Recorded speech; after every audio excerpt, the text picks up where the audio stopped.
Yeah, hadn't felt like a lot of free time, but I feel like I'm catching up on all the things I didn't do for 8 years. And, The honey-do list. yeah, exactly.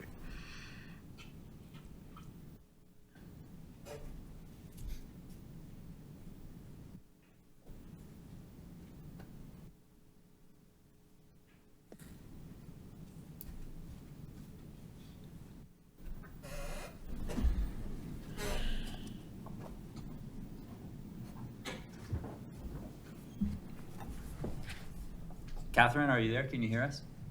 I can. Are we ready to get started?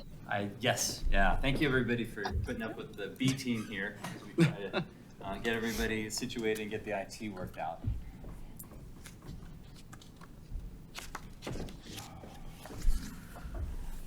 You want me to take the lead? Sure. Okay. All right, so we're going to call this meeting to order, the first meeting of the Home Rule Charter Commission for the town of Superior. Lydia, if you could go ahead and do the roll call, please. Claire Dixon. Here. Dalton Villette. Here. Brian Hitchler. Here. Heather Craycraft. Here. Mike Foster. Here. Jeff Chu. Here. Chris Hansen. Here. Clint Olson. Here. And we're missing one person. Ryan Welch is here remotely. Oh, Ryan Welch. Thank you. Yeah. All right, so we have a quorum. I'll start off with the introductions, introducing myself. I'm Catherine Sellers. You've already received an email from me. I work at the same firm as the town attorney, and I've been asked to assist you with drafting a home rule charter.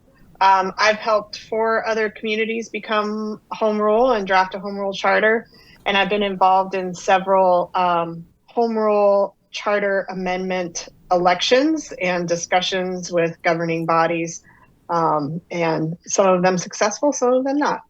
But anyway, I apologize for being remote. I had a pre-planned trip that I could not rearrange, and so I'm going to ask you to be a little bit patient this evening. I am in a more remote location, and although I think my Wi-Fi is fairly stable, it may come in and out, and if it does, we may have to readjust, and I may have to take my video off so as not to clog up the bandwidth.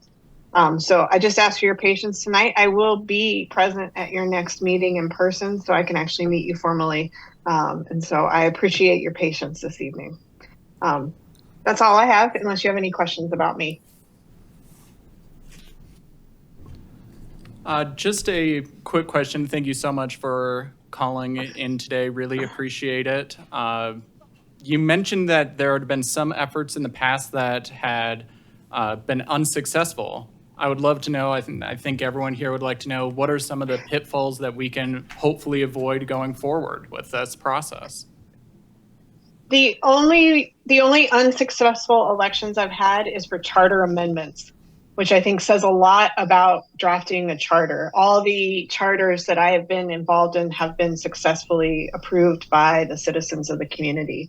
And we'll talk about this a little bit later when I talk about, drafting the charter, but charter amendment elections are very difficult. Part of it's communication, just helping the citizens understand why the community wants to amend something in its governing document.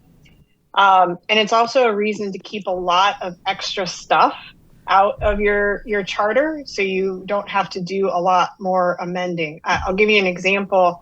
I recently assisted a community whose charter is from the 1980s, which isn't that old, in a charter election, and they had like one section that's unconstitutional now, and they couldn't get past the vote of the people to get that changed. Now they have an unconstitutional charter provision. They can't comply with it. They have to comply with the constitutional law that's applicable. But even changes like that can be, simple, relatively simple from a legal perspective. You need to comply with the law. Can be really difficult to communicate with the community and the voters. So keeping a lot of excess stuff out of your charter makes it so you don't have to go back to the voters a bunch. And those are the really challenging elections.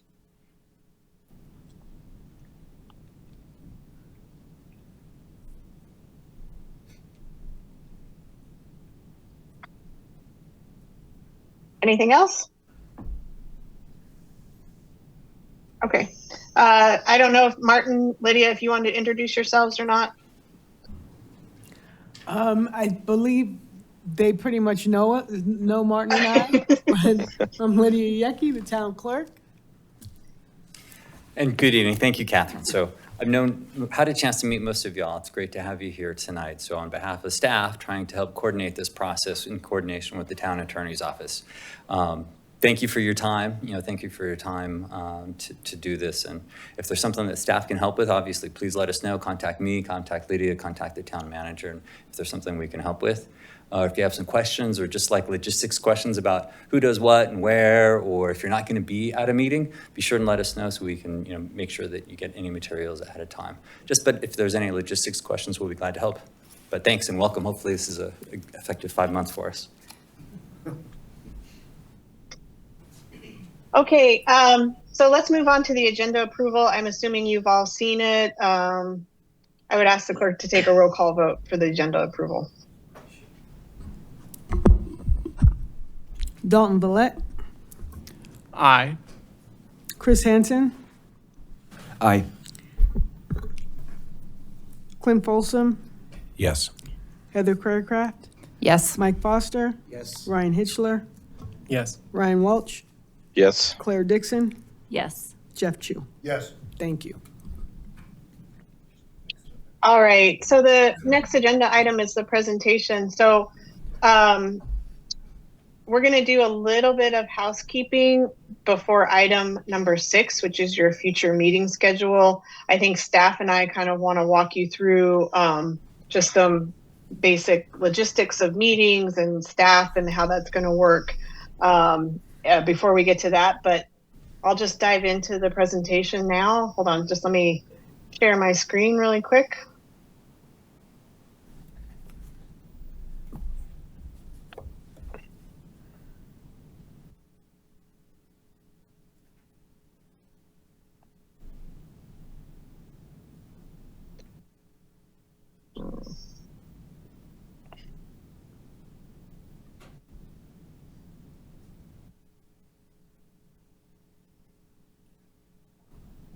Of course, now it's not letting me do it.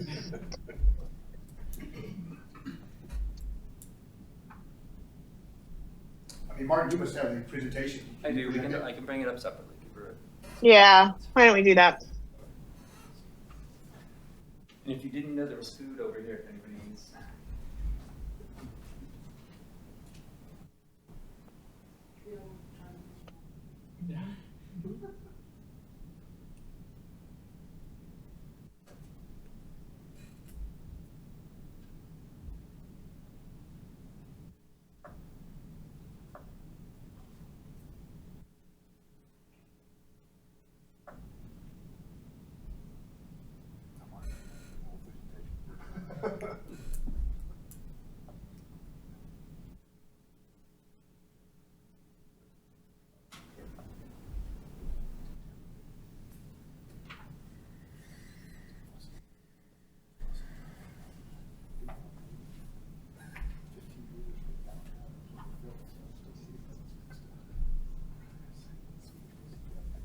Were you able to bring it up?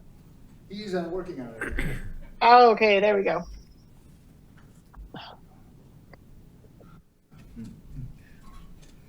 All right, so just to start off with, this is the point. The purpose of this presentation is to really give you some context as to what your task is going to be over the next couple of months. You're not required to memorize it or anything like that, but we just want to give you a little bit of background about what it means to be statutory, what it means to be home rule, how to go best about drafting a charter, what should be in a charter, and some basic rules and processes that some of you, I think, have been on public bodies before and will be very familiar with, and others of you, it might be a little bit new. So we'll go over that. Next slide, please. All right, so we're going to talk about the background and history of home rule, how to draft a good charter, charter commission duties, and your next steps. Next slide, please. All right, so Superior is currently a statutory town.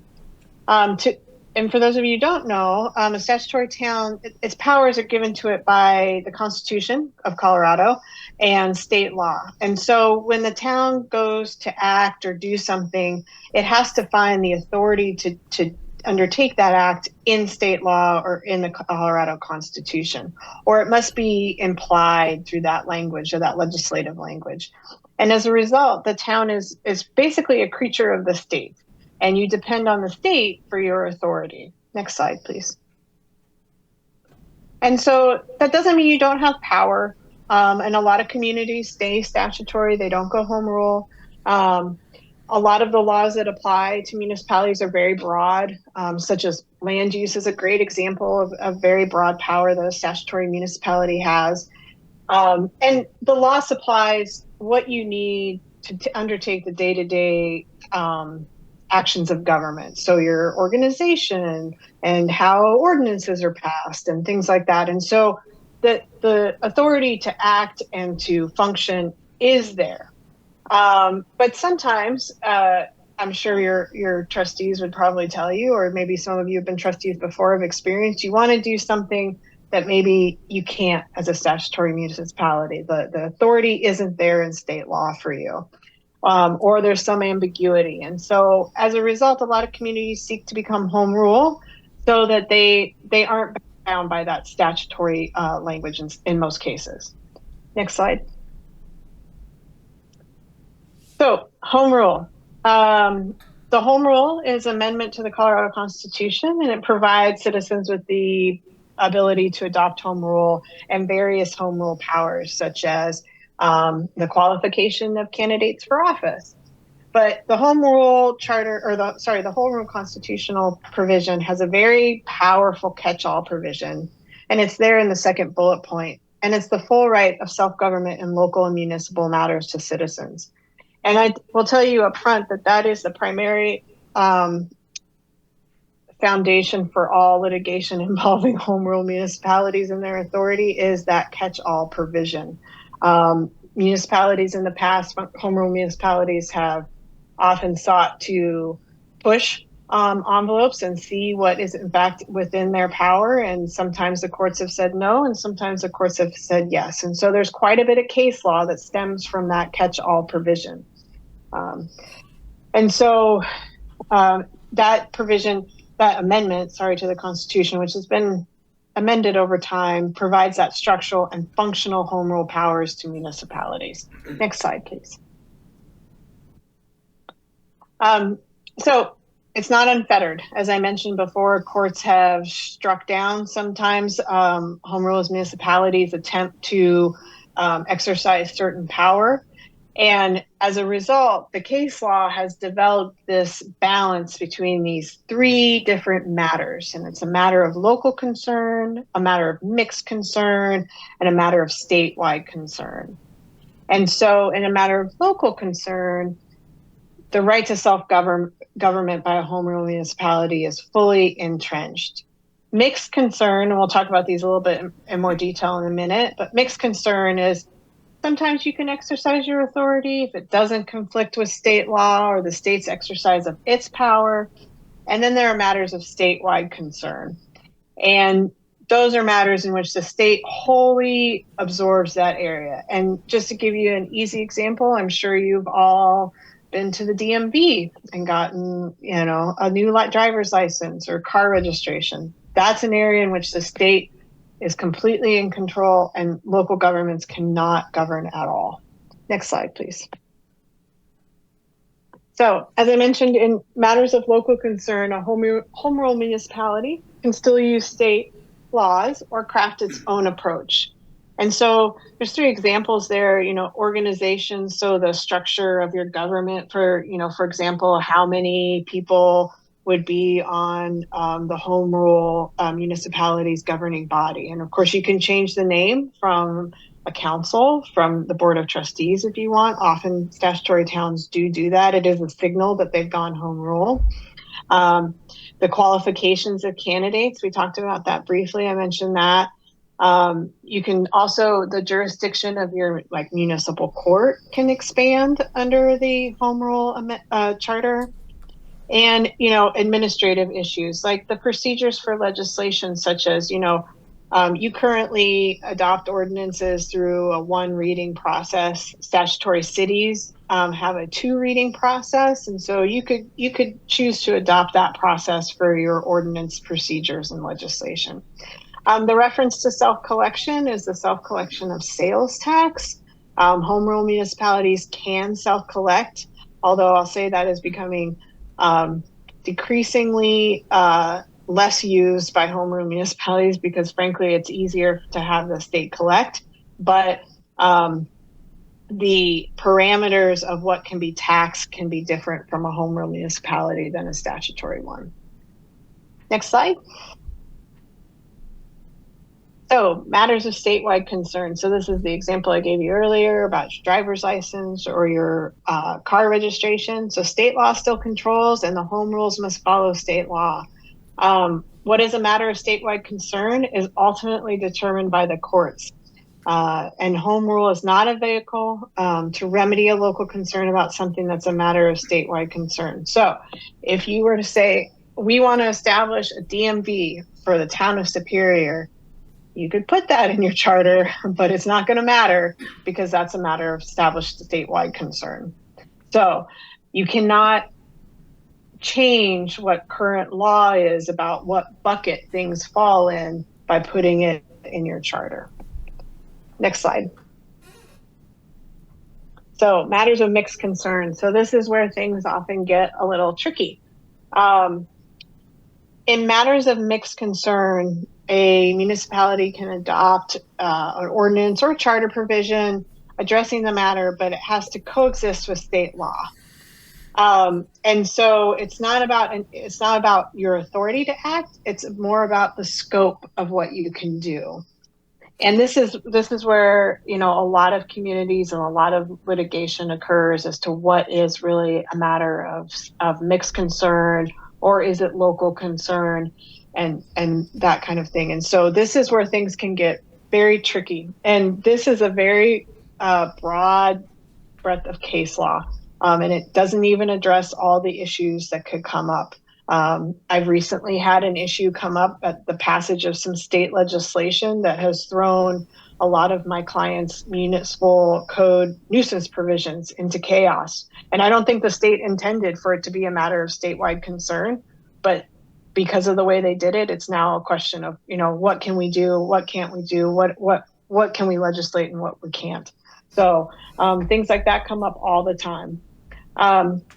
So being home rule, though, allows you the flexibility to maybe fill in gaps where like a statutory community could not fill in that gap, or, you know, maybe add some local emphasis or be more specific about what you want that maybe state law doesn't provide.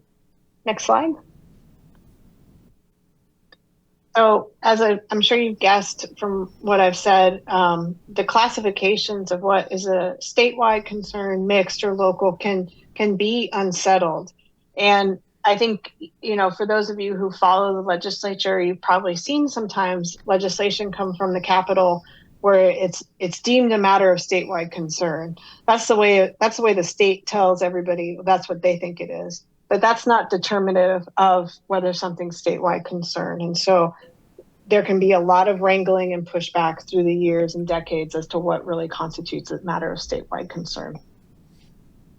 So home rule, what I really wanted you to understand as you go into this is that I think having this context and understanding these different buckets is important for you to think about when you're drafting a charter, or even when you're looking at other charters and determining maybe which one you want to use as a guiding charter. You'll see a lot of things in there that you'll think about these buckets when you're looking at them. And I think it's something to keep in the back of your mind, but it shouldn't be the front burner issue. You shouldn't be thinking about it, you know, and making all your decisions based on that. If you are in an area where it's an established matter of statewide concern, I will absolutely let you know. If you have a question of whether something's been determined by the courts, I'm happy to provide that information to you.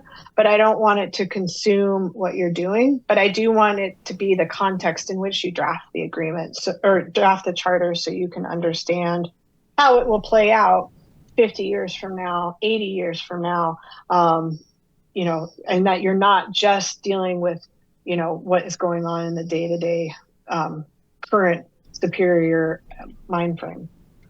And then it's really important, and I think you'll hear me say this probably quite often, but it's the one thing you take from today is that once you put something in the charter, it increases not only the legislative burden on the body to conform with that, and there may be certain things you want to do that with, but to be very choosy about what those things are, because as I mentioned earlier, once it's in there, it's really hard to get it out or adjust it or amend it. It's very hard to get charter amendments passed.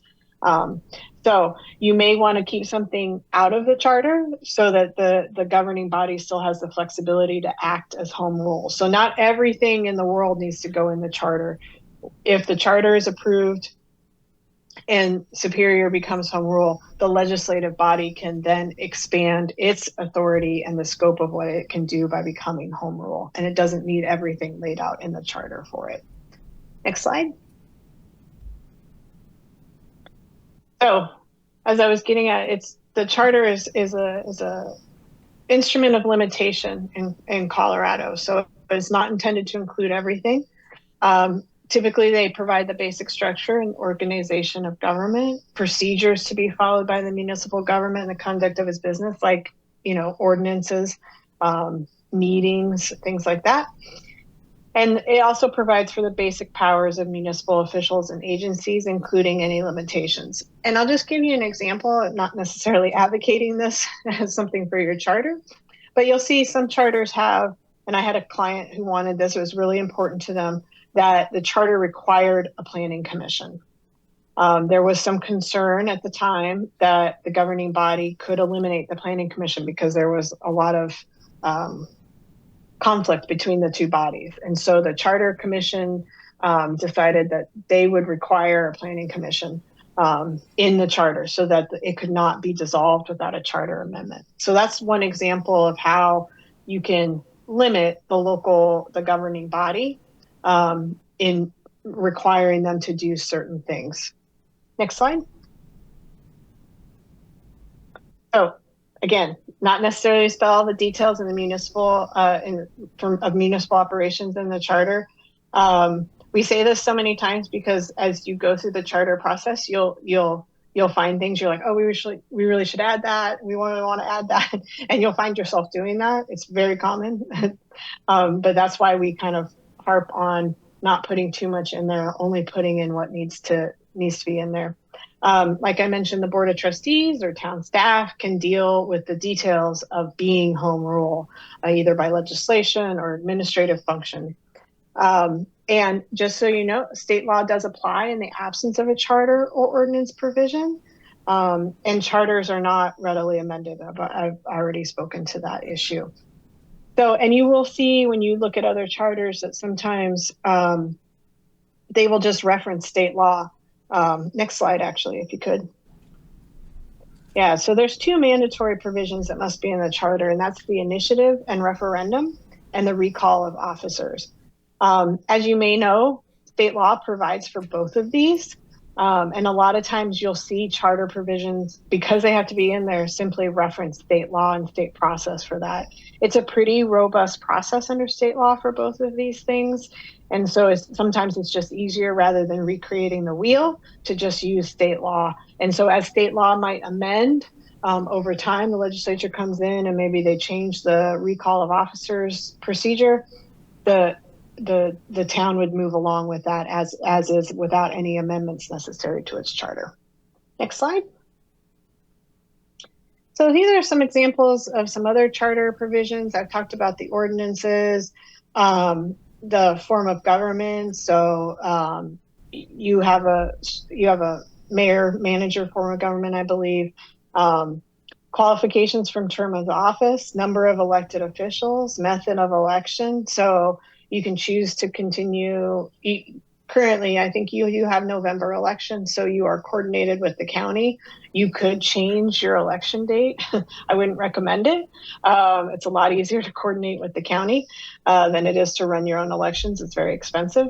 But terms of office, so you could have different terms of office for different officials, the qualifications. So that a lot of that goes to some communities like to raise the age for people to be qualified to run for office. I recently had a former client raise it to 23, I think, or 22.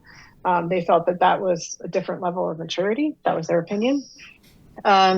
Again, boards or commissions, so like planning commissions or, historic preservation commissions, procedures for the passage of ordinances, resolutions, budget control and financing. Some communities decide to do quite a bit in the budget control and financing area.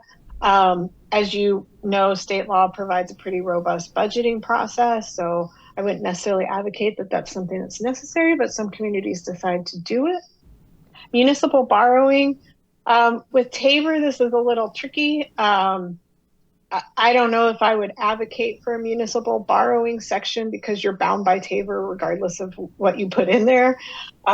So that's kind of one of those holdovers. People still do it, and they often just put a sentence in that says, they may borrow in compliance with the state constitution and applicable state law. And eminent domain. As a home rule municipality, you have broader powers of eminent domain than a statutory town would have. And you could add that into the charter or restrict it if you felt like that was necessary. Next slide.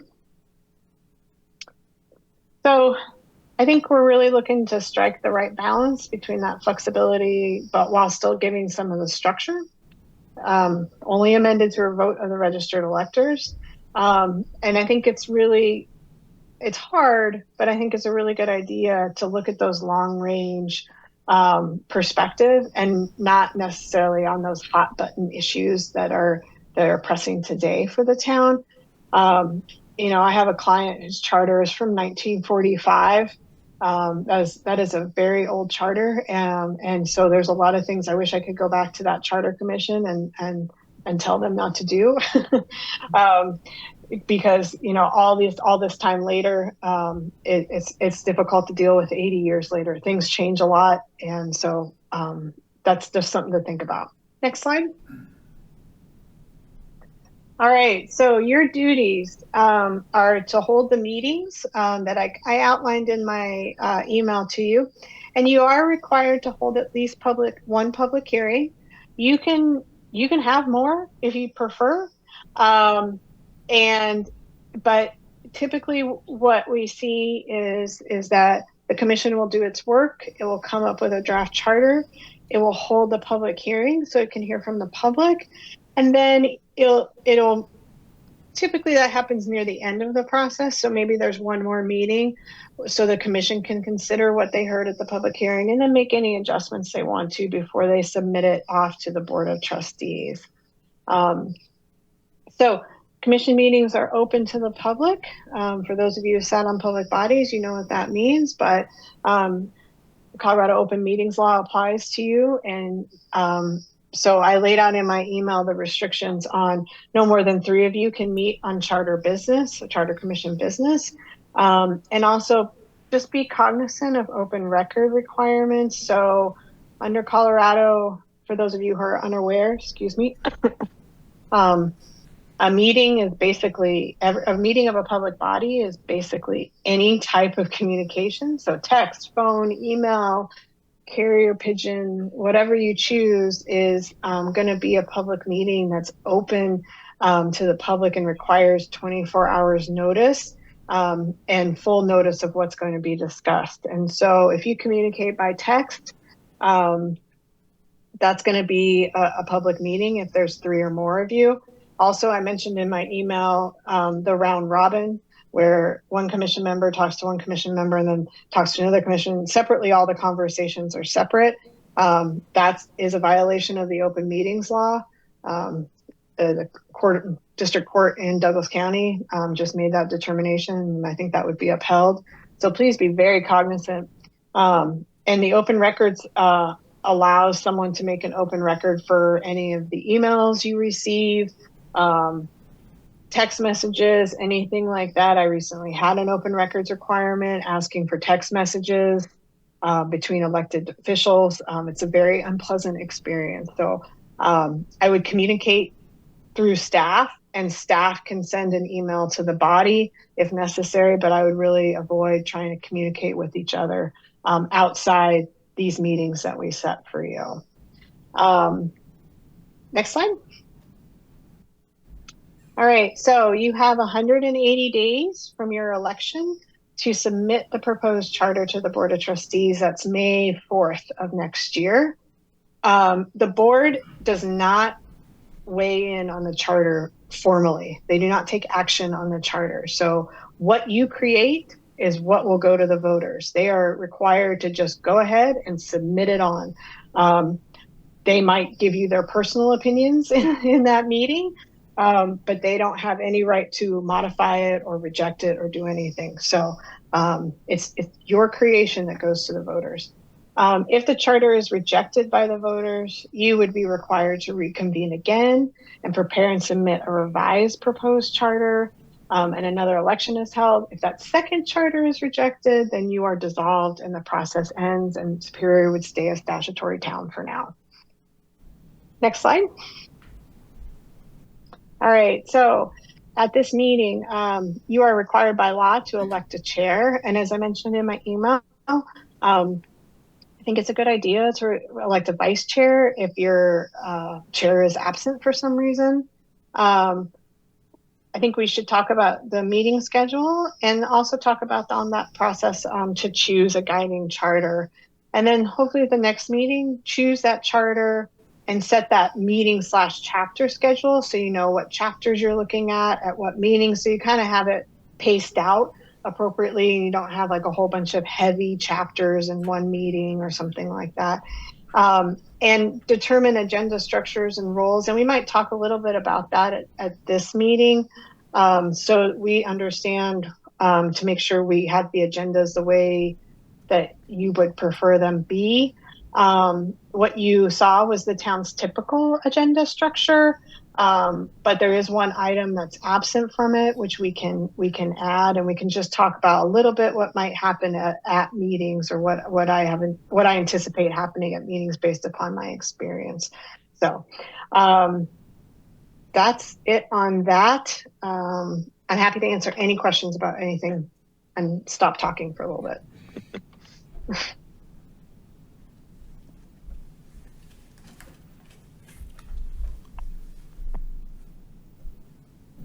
I have a question. This is Chris Hansen. Thank you very much for that. Just a question about zoning and land use. In the, I went through 4 different charters and I didn't see anything on land use and zoning, except for Louisville has information about zoning for open space. Is it implied that when you're a home rule town or city, that you have complete control over your zoning and land use, or do you have to actually have that written into your charter? No, it's implied.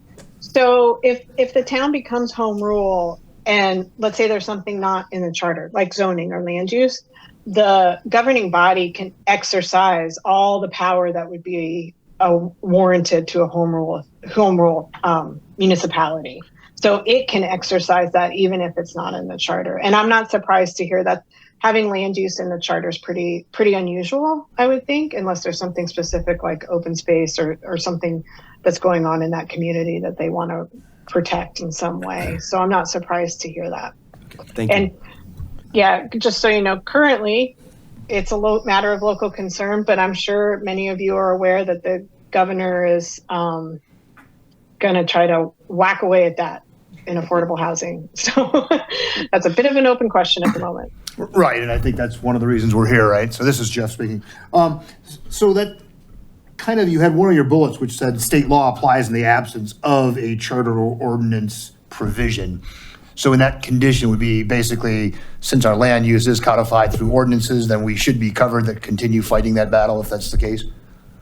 Yeah, absolutely. And just to give you a little perspective about what happens after a charter is approved.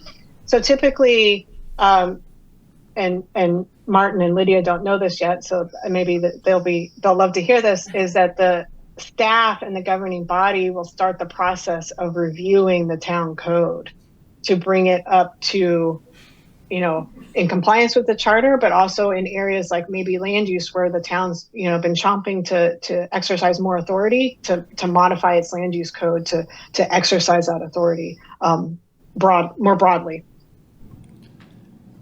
Thank you. This is a question kind of similar to what you were discussing. Are there certain points where town staff or yourself will review the charter, be it in stages during the commission and charting process or closer to the end as a total document? Yeah, so I was going to talk about that later, but we can talk about that now. So what I have done, and it's been a little different for different communities, but I think the way that it's worked best is, you're going to choose a chair and hopefully a vice chair, and the commissions and boards of town has a member of them that takes meeting notes, and Lydia can talk a little bit about that process in a bit. The other thing that our office can do, and I do think it's advisable, is that we would basically be the entity that houses the charter as it changes. And we would do all the amendments based upon your direction from your meetings. And, we could analyze things as we go through, inconsistencies. Well, you made this change over here in Title II and you can't do it in Title IV, it doesn't match, and that kind of thing. So as we move along, we would alter the document for you and then provide you however you want to receive it, whether it's red lines, clean, whatever, we can work through that. But we would house the document and make those changes for you. And then at the very end, I like to put several eyes on the final version. Mine, my paralegal, anybody at the town, probably one other lawyer in my office, any of you who want to do proofing and correcting at the end, that's your thing. You're more than welcome to, but the more set of eyes at the end, the better, in my opinion. And then that's the final product. So that's my recommendation. I did have one charter commission start out with a couple of members of the charter commission doing the amendments in a Google Docs. And I personally hate Google Docs, but it was kind of a disastrous situation, and it actually changed to me handling the document because it's just easier for the flow of information to go through one person. So, Thank you. Just if I can follow up with that. I mean, so what I took from your question was if we're doing something within the charter that contradicts what's already in our code, is someone going to be at town level looking at that? That was kind of the interpretation, as opposed to inconsistent within the charter. It is inconsistent with our code. Someone says, if you do that, then these things that we already have today are no longer applicable. yeah, typically no, because the code changes to conform with the charter. So we're less concerned about code issues and charter conflict when you're drafting the charter. That's going to be that stuff on the back end. The code's going to have to be amended to comply with the charter. Okay. So typically that's how we do it. All Less right. I concerned was more about that looking for conflict. unintended consequences of something, right? So, Sure. okay. I've got a few logistics questions, if you don't mind. You said, so these are publicly noticed. Do we allow public comment during each, or is that, how will that work in the meetings? Yeah, so commission's choice, actually. That was one of the things that's missing off your current agenda for tonight, that you can have on your agendas moving forward. If the commission would like a public comment section on every agenda, that's your call. Totally your call. And then because these are public in the town of Superior, I assume they're recorded and then posted on the website, the meetings that we have every few weeks. I'll leave that to Lydia to answer that question. My guess is that's for Lydia, but I assume this will be like the town board or any other committee that would work in the town. So Then another question I had on the schedule, we submit this to the town, but then is this group going to be limited at all in promoting the charter within the town once it's done? I mean, I know that that's a big part, right? I mean, educating, this town has a lot of opinions, so getting ahead of this and why, we think it's good, I think might fall on this group. Yeah, so the Fair Campaign Practices Act is what's going to limit the expenditure of town funds to promote the charter, to promote the election. And that act is triggered when the Board of Trustees refers it to the voters. So that May 4th meeting, that's when that's gonna come into effect. That doesn't mean you can't spend your private money, private time to talk to people, educate people. But if you want to create brochures or you want to create signage or stuff like that, that's going to have to be done within the Fair Campaign Practices Act parameters and not with town funds. Thanks for that. Sure. So question about that May 4th date. That's the date that the charter is delivered to the board, but do they have to simultaneously send it to the voters, or could that be done closer to November? No, it needs to be done. There's some time. I knew you were going to ask me a question I was going to get stumped on. I can't recall the timing from the statute, but there's a certain time between the call for the special election and when the election has to occur, and that timing is set within that period. And I can check on that for you and get that exact time frame for you as to whether or not they could wait. But I don't. They can't wait long. Okay. Yeah. One other question. During the presentation, you talked about self-collection of sales tax being something that home rule communities could do, but it's being done less so, most likely because of the state's centralized collection efforts that has been going on just for greater simplification across municipalities, which makes sense. But what about the ability of home rule cities to audit retailers? And maybe this is getting way more into the weeds than you want to get to in the first meeting, but that I don't know if that would then become something for the board to decide or something for the charter, but maybe if you could speak to that, that'd be great. Yeah, so typically the ability of a home or municipality to audit is governed by the IGA you sign with the state when the state collects for you. And they don't particularly like it when you audit because you hand over collection and enforcement to them. And so, I'll be honest with you, like if the town were to see a problem with somebody, sometimes it's like pulling teeth to get the state to audit them or look at them. And that's one of the reasons why, particularly decades ago, a lot of home rule municipalities were self-collected, was because they wanted that full authority to audit, enforce, collect, and levy sales tax. So. Okay, thanks. Maybe this is a silly question, but you talked about when we are drafting this document, you'll house the document itself and decide on red lines. Are those red lines public record as well? How does that work? Yeah, so and again, this is a bit of the commission's call as to how they want to receive this information. But the way I've done it in the past is, so every meeting we have, you have your agenda, and as you start to move through the process, typically the first part of the meeting is review of the changes you discussed at the previous meeting. So in your packet, if you wanted it like this, would be those red lines. So that would be public. You guys would see that. You could see where changes, annotated things on the side or anything like that you needed to see, the public would also see. And then the second half of your meeting is new topics, new titles, new chapters or whatever. And so usually that's the way they split the agenda. And so I prefer to have the red lines in the public rather than only in my files, which aren't necessarily public. But I think it's better for the public to see how you change things.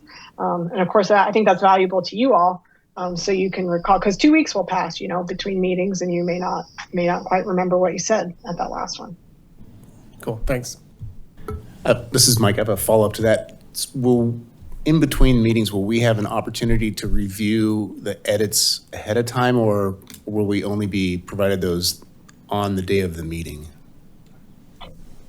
I think, well, they'll be provided to you before the meeting, not of the day of the meeting. And I think it kind of depends. I think, and Lydia can correct me if I'm wrong, but I think the plan is that the packet materials would go out on the Monday before. If your meeting stayed on Thursday, the Monday before, you would have time to review those edits, and then at the meeting discuss it with the rest of the commission. As far as communication with the commission goes, will we be given town email addresses, or will this be coming to our personal email? We've set up that home rule commission email, so everything will go there. It'll go to your personal email. Okay, great, thank you. So just a quick thing on the Monday versus the Friday before. Obviously, a lot of people working. A weekend's a little nicer to be able to look and review stuff. Is that something that makes a big difference to staff if it's? No, so you're wanting it the Monday before or the Friday? Well, she had mentioned the Monday before the Thursday meeting, but I would think, I don't know, I'm looking at the board here to make a If it'd be possible to have it Friday, so then you have the weekend. Then we have the weekend to look at that. Yeah. I'm pretty sure we could do that. I mean, so you could review over the weekend, as long as we have all the, if I have all the information to put the packet together, should be able to get that done. And we can make sure you've got that, Lydia, Okay, in thank you. time. Yeah, not a problem. So one other question, comment. I mean, I guess with respect to open meeting laws and everything else like that, obviously, social media, everyone belongs to the same thing, so probably no discussions on social media, I would assume be the case since we're all on there. But we're not sort of under any quasi-judiciary types of things, so we can have one-on-one conversations with members of the public, I assume. Absolutely. Yeah. Okay. You are not a quasi-judicial body. So you can talk to members of the public as much as you'd like. And I would certainly advocate that, because I think that goes back to Ryan's question about promoting the charter. The more you're talking to them up front through the process, the better off, more knowledgeable people will become. And, they might even come to your meetings. A lot of charter commission meetings are fairly quiet on the public side. So if you can get the public to come and get engaged, that's great. And this might be jumping ahead a little bit, but in your experience, what have been some of the charters that you have liked either personally working on or advising with, or you think have been the best examples that other individuals can, on this commission, use and reference?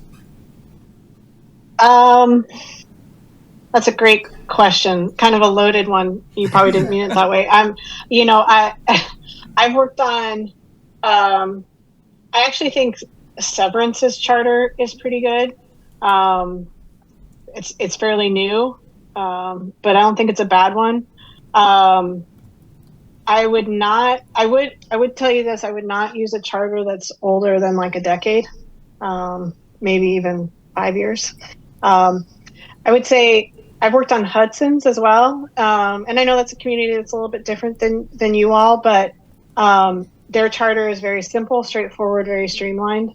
I would not use, I won't say that. Yeah, I think those two are good. I know that Erie, I did not work on Erie's, but our firm worked on Erie's.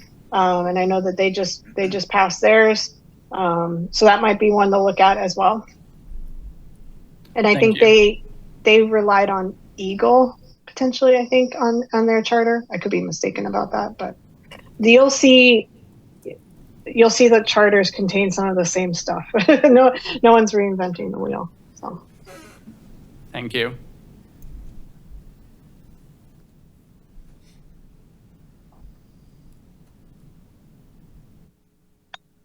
All right, any other questions? Okay, so moving on to the election of officers.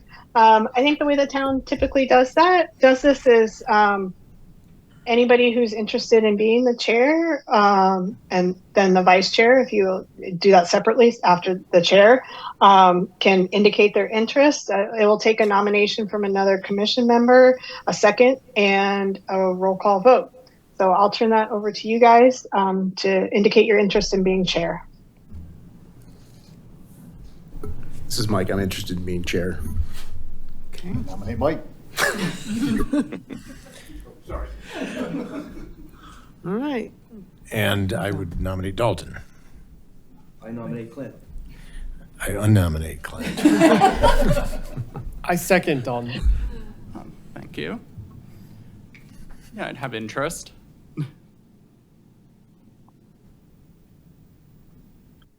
So was that first nomination seconded? I missed that. And this is for the chair, right? Yeah, just for the chair. And we got a nomination for Dalton and a second, and I know Mike expressed interest. Did we get a second for Mike? Second, Mike. So we've got Mike Foster as chair and Dalton as co-chair? Is that? Oh, we've got What two are we interested doing? in chair, Yeah. so we need to. No, vote. you need to vote. Take a Okay. roll call vote on, Okay, so for. we'll just start Mike. Okay, so first. for Mike Foster, Heather Craycraft, Yes. Ryan Hitchler? This is for chair? Yes. No. Dalton Villette, No. Claire Dixon, No.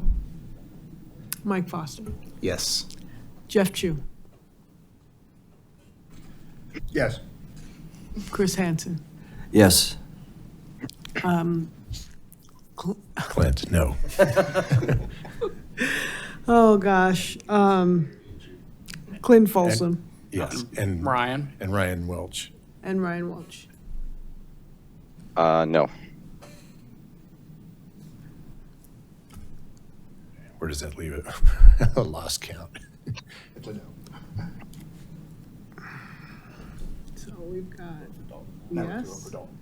Yeah, we've got a yes from Heather, a no from Ryan, a no from Dalton, a yes, Well, yes, that's fine. a no from Claire. We're still on the last one? Yeah, I'm counting them up. No, you had a yes, correct? You had a no? And you had a yes. Yes, and you have a yes. You had a yes. Yes. And you had a No. no. So we've got 1, 2, 3, And 4. Ryan Welch. Ryan. Ryan Welch had a no. No. Correct? Yeah. So we've got 5 no's. So we've got Dalton Follett as chair. Huh?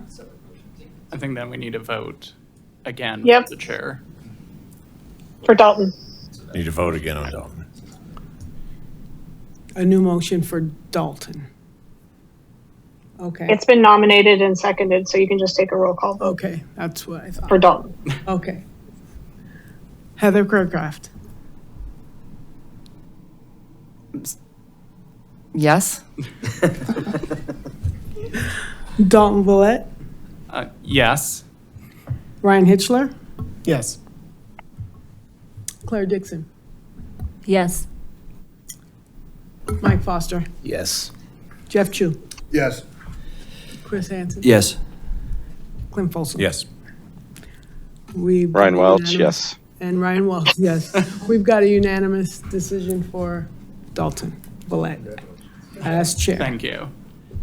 And can I make a motion for vice chair? Sure can. I would nominate Mike Foster. I'll second that. Okay, roll call vote. Dalton Villette, Yes. Chris Hansen, Yes. Clint Folsom, Yes. Heather Craycraft, Yes. Mike Foster, Yes. Ryan Hitchler, Yes. Ryan Welch, Yes. Claire Dixon, Yes. Jeff Chu. Yes. Unanimous. Mike Foster, congratulations. Co-chair. Congratulations, Bobby. Thank you. All right, Mr. Chair, it's your meeting now. Congratulations. Thank you very much. Greatly appreciate this. So next item is future meeting schedules. I believe town staff has advised first and third Thursdays of every month going forward through May 2nd. I did want to hear, how does that work with everyone right now as far as schedules go for these meetings? I've already blocked that time out, so Yeah, works for me. Sorry, at the same time, also 6 p.m. that's correct. Is there any chance of second and fourth Tuesdays? Okay. But any other objections? No objections. Heather? Okay, so I think we can move forward on first and third Thursdays at 6 p.m. And it's And if I correct. can, sorry, Mr. Chair, if I can really quickly mention a couple of things about meetings, is that all right? Yeah, absolutely. Okay. So we wanted to just talk a little housekeeping. I think staff is going to be on rotation at your meetings. And so you may not see the same staff member all the time. And in part because of that, and in part because of the town's process, you will need to pick someone who's going to be in charge of those notes. And I think Lydia can talk a little bit about what that entails. But it might be a good idea to nominate that person at this meeting. And yeah, so I'll let Lydia talk a little bit about what's required there. The way we're doing this is just like all the other advisory committees. You guys someone will be nominated to do the minutes, and then they will just send it over to staff, and we'll do the minutes and put it in with the packet, that you guys could approve those minutes at the next meeting. Lydia, just to clarify, it's not a reciting word for word, but maybe key decisions that were made. Yes. Things like that. Action minutes. Actions. Yeah. Action meeting notes. Not minutes, action meeting notes. Is anyone interested in potentially being a note taker for these meetings? And it can rotate also. Yeah. Like you all know, sometimes different folks at different committee meetings will take that on. I Or can at do it. I like to take notes. Thank you very much. Heather does take great notes. Good choice. And then it's correct, Lydia is going to be serving primarily as our town staff liaison. And then will we have an alternate in case you're out of town or unable to attend? Yes, like Martin said, we're gonna have, or like Catherine said, there's gonna be a couple other members of the staff that are gonna alternate with me. I see Perfect, different people here, but Lydia and myself and the town manager are always available. great. And then is it correct in assuming that though this meeting is currently at Town Hall, all the subsequent meetings are going to be at the community center? I believe all the meetings are gonna be here, All at Town Hall? so Good they to can know. be recorded. Question, and will food be available prior to the meetings? Absolutely. Okay, that's great. If we're meeting, we're eating. Will we Someone always once be said. sitting on the dais like this, or can we sit around a table? I would have to talk to the AV technician. Well, the quality of the recording is always going to be better when you're sitting here. Yeah. So if you would be so kind as to do that, that would be helpful for us, AV, to commemorate this for anybody who wants to watch this on stream. And then if there are any citizens who want to come in and participate, then this podium will be here for them to stand at.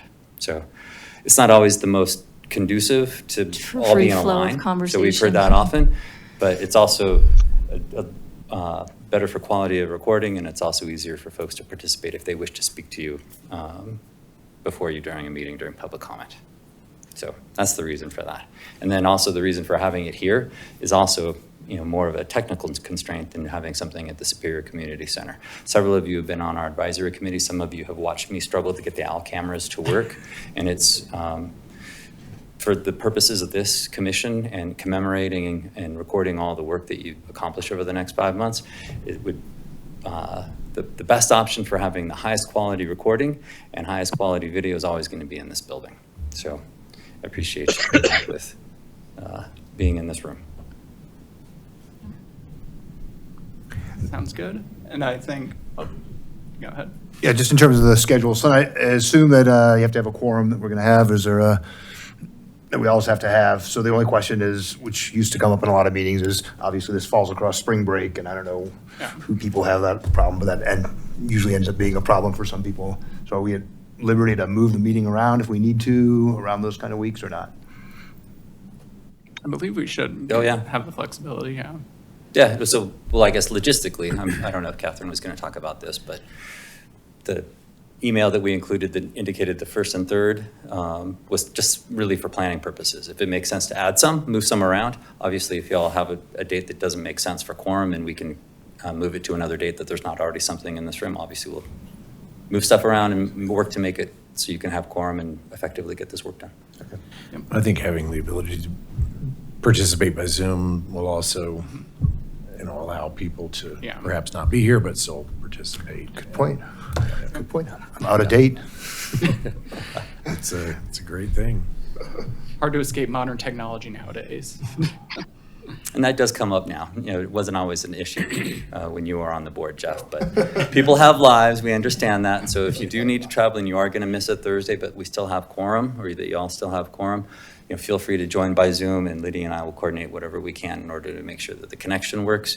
But like you can tell, like when we started this, sometimes it's just, one of us hitting buttons and hoping for the best, but we appreciate your just patience as we work through those challenges. But yeah, if logistical questions come up or dates turn into challenges, we'll take them on as they come. But let's start with January and then move from there. So one of the reasons we included the calendar dates in that kind of setup email was to talk about logistics and realizing that everybody at the end of the year is thinking about what the next few months is going to look like, just to try and pencil some dates in. But if those need to change and it works for the entire commission, obviously we'll move those around. Great. Thank you. And one of the other items that was mentioned a little bit earlier is having just a standing agenda items for public comment. Would anyone be opposed to having a public comment agenda item on all agendas? No, I think we have to do that. Yeah. And is the alternative that someone from the public could make a comment at any time? Usually we'd have it at like the start of the meeting, that public comment would be appropriate, that individuals who attended would be able to come up, make comments, but if we wanted to have it at the end of the agenda after some of our discussions, I'm sure that's an option. Yeah, all the options are yours. If you ever want to change the agenda to add something to recognize somebody for public comment, you can do it any time during the agenda. Someone at any time. Yeah, because some people can get here at 6 and might want to be able to talk then, but some might not be able to get here until later in the night. So if the commission would do them the courtesy of letting them to speak then the chair can recognize them. Okay. Yeah, I think the only challenge I would say in the jumping in is, if we're in a discussion and then the public wants to jump in that discussion, then that gets very messy. So I think we have to be careful not to be doing that per se. Number one.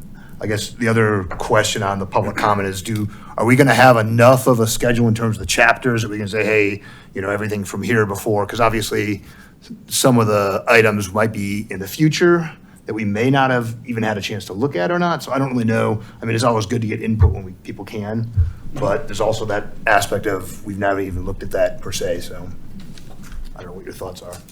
Well, Yeah. one thought there, though, is that we'll be reviewing the previous week's decisions at the first part. So that seems like that might flow nicely. Yes. Where people could review the meeting or watch and then come comment then. Yep. And I also do wonder, I hope we will get individuals coming and attending, but I don't know how many people will be participating in public comments moving forward. But I do think if we're able to establish, like, obviously the schedule and with town staff and support, like, offer this opportunity for individuals to come and attend and learn about the process too, I think that'd be great. But I don't know how many individuals will be attending, because I do understand that This might not be the most glamorous of subjects that the town is discussing at the time being, but definitely an important and vital one. And for the folks, if I can just interject, like Lydia mentioned earlier, we're trying to treat this group the way we treat all other advisory committees and commissions. So you all will have your own page on the town's website. So all the material that's ever at a meeting will all be available there. So if you get a question, which may come up, where somebody in February or March says, hey, we have a home rule commission. Well, I want to see what happened the first half a dozen meetings. And so they can always go to that page, just the way they would if it was for a town board or planning commission meeting or an advisory committee meeting. So the idea is to have a similar kind of repository and a similar construct to keep all of the documents and information and a link to all the videos to these meetings all in the same place, just the way you'd find them for any other advisory committee or commission or board or planning commission. So hopefully if somebody does show up and wants to get involved and figure out what you've looked at in the past, Jeff, or something that came up during a meeting 2 months prior, it'll all be on our website and somebody can look at it. So just like you mentioned, if there's something from a previous meeting or like Ryan mentioned, from the changes that are being discussed from the previous meeting, then talk about those at the next meeting, and then the future changes at the next meeting. So I don't want to put words in Catherine's mouth, because some of the things that we've talked about with her is just how many people show up and how does that kind of communication work. And I got the sense from her, and she can clarify me, but there's not always a ton of public interest in the details of these. So she kind of soothed my concerns about that, which was nice of her to do. And this might be a bit of a, oh, you can go ahead, Catherine. No, I was just going to say that's correct. I've rarely experienced a lot of public, but that doesn't mean Superior won't do it differently. Yeah. And this might just be a technical question on like the website and uploading all the materials for public viewing and access. The ideal goal is to have this disband in a couple months' time. Will the materials still be accessible after the election of 2024? And will the page be updated accordingly as the town transitions, hopefully, into home rule? Sure. Well, anybody who knows me knows that I don't get rid of anything. But yeah, we'll keep all of our records available. Okay. Any other additional comments before moving on to the next agenda item, I would say? So one minor issue on the public comment, should we put a time limit on it? I mean, I've always been torn on this being on a committee, but just wanted to throw that one out to the group. Yeah, I think that's a great question. I know a couple of different committees have time limits. I'm also on the Historical Commission. We don't have a time limit, but similarly, we don't get too much in the way of public comment. Mike, I know you're on ACES. Does ACES have public comment time limits? We don't have public comment time limits, and we don't often have public comment. No. I mean, what is everyone's thoughts on mandating a time limit for public comments? 5 minutes. Yeah, I do think we should have a time limit. I think 5 minutes. How does? I agree on 5. I don't think, Dalton, you've held several of these public learning sessions before the election, and I think we're seeing the people who actually attended them. Yep. In the same. So yeah, 5 minutes. Yeah. Heather? I'm good with that. Are we going to try to centralize them, have them at the beginning or at the end, though?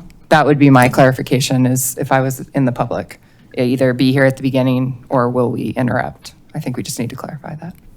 I would say probably similar to what the board does, maybe have them at the top of the agenda and then 5 minutes. And then if there's unusual circumstances, depending if we're discussing something similar to how the board addresses matters, they can have a separate public comment addressing that specific issue in the agenda later in the discussion.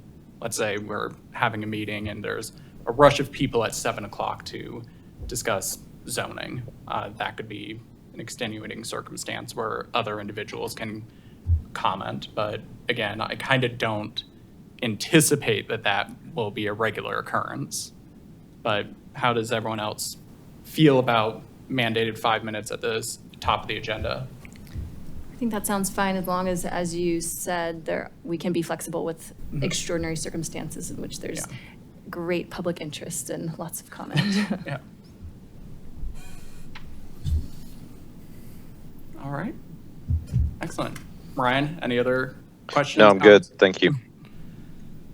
So I believe the next agenda item then is the discussion of the charter selection process. So Catherine, I would love to hear a little bit more about your thought process, given you have ample amounts of experience here working with a number of other municipalities. Yeah, so I think a lot of charter commissions look to other home rule communities that seem similar to them. And whether that's in their politics or in their size, it's a combination of things. And so my suggestion would be to start there. You know, you want to find a community that's philosophically like you, you know, but you don't want to pick, you know, I'll just throw out Denver because Denver's charter is a mess. You don't want to pick a big community like that's charter. You want to pick someone that's about your size, and like I mentioned, philosophically similar to you, because then you will not see provisions in the charter that maybe don't match your community. And so that's kind of where I'd start. And I mentioned some, and some of those communities may be a little bit smaller than you and maybe a little philosophically different, but their charters are pretty neutral. And that's why. And I wouldn't be afraid to necessarily look on the Western Slope as well. I did Uray's charter, the city of Uray, quite a few years ago. It's been now, but theirs is a pretty neutral, even keel charter. Other communities over there, they're a little bit smaller than you all are, but they may be closer in your philosophy as well.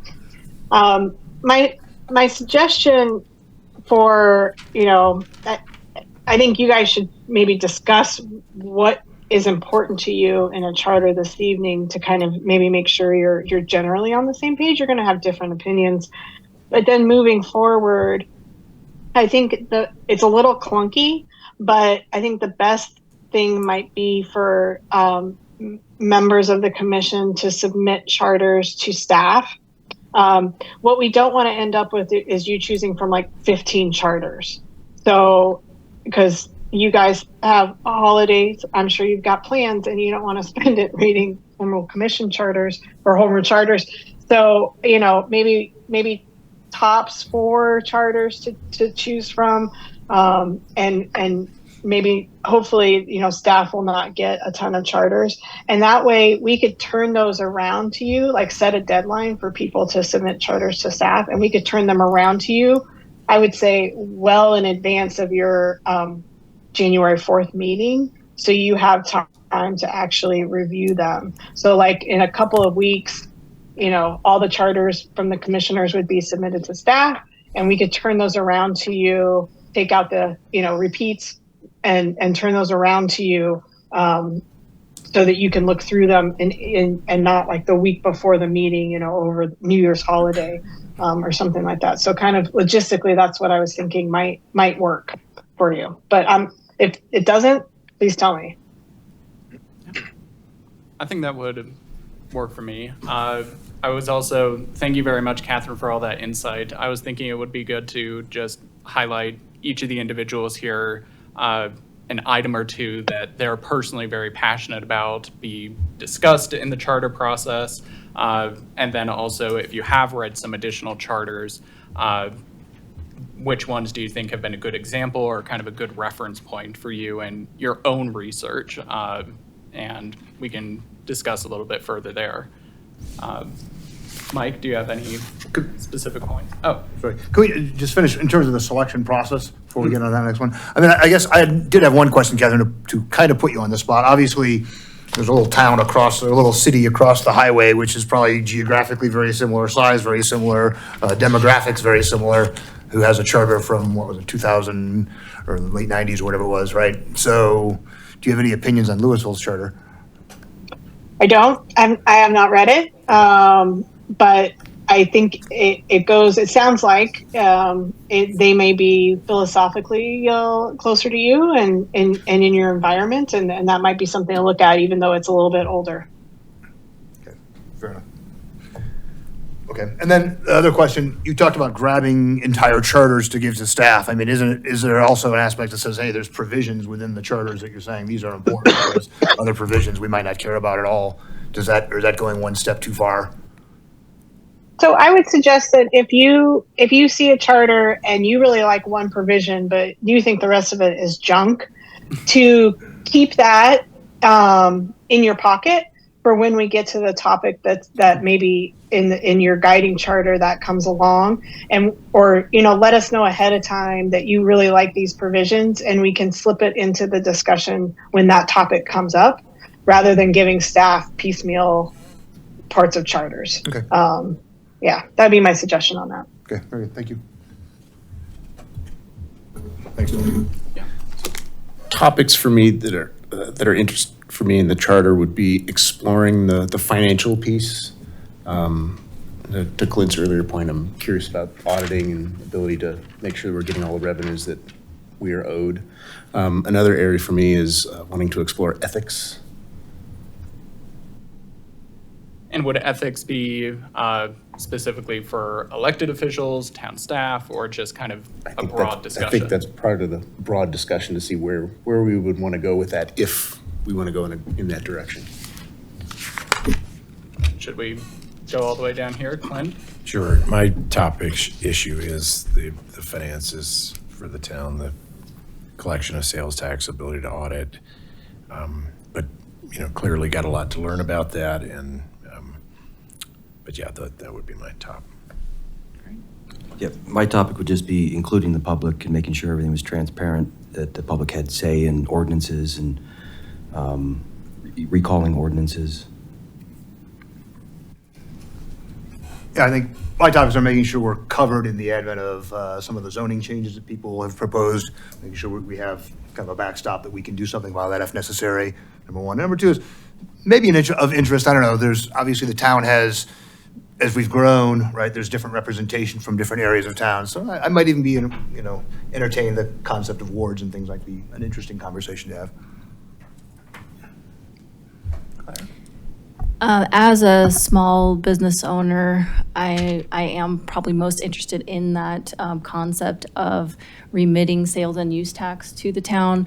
As someone who has taken part in that process from the business side, so I'm interested in what that would look like and making that a smooth process for businesses. In terms of charters I was impressed with, I would definitely want to include Louisville in our round of charters that we take a look at. I liked that one. I felt like it was very readable. It wasn't too long. It wasn't complicated or jargony. So I liked that one. I'm interested in boards and commissions, ordinances and resolutions, powers of council, and eminent domain.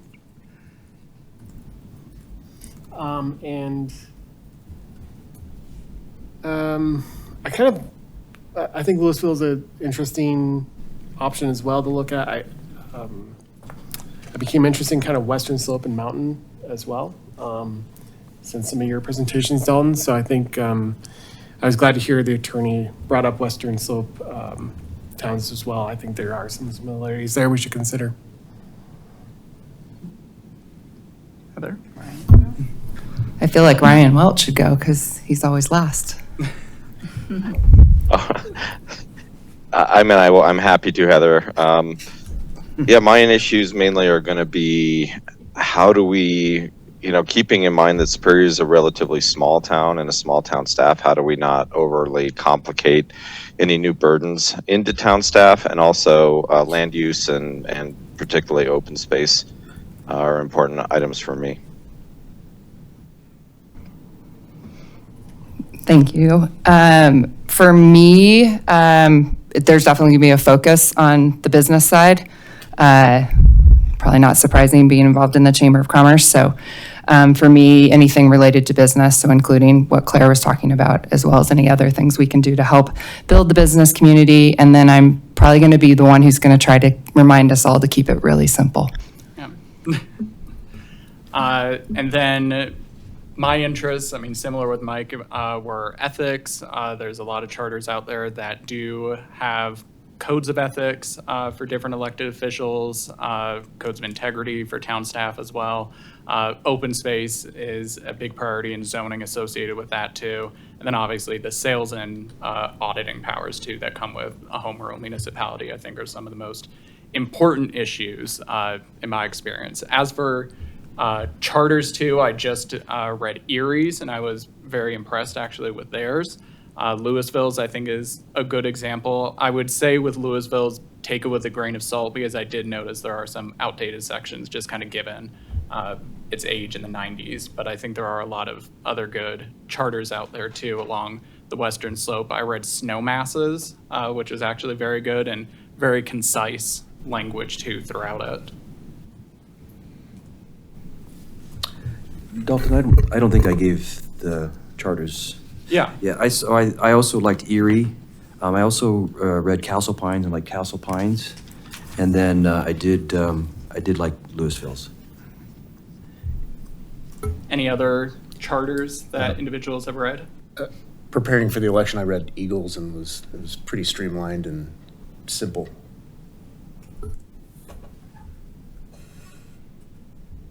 Anyone else?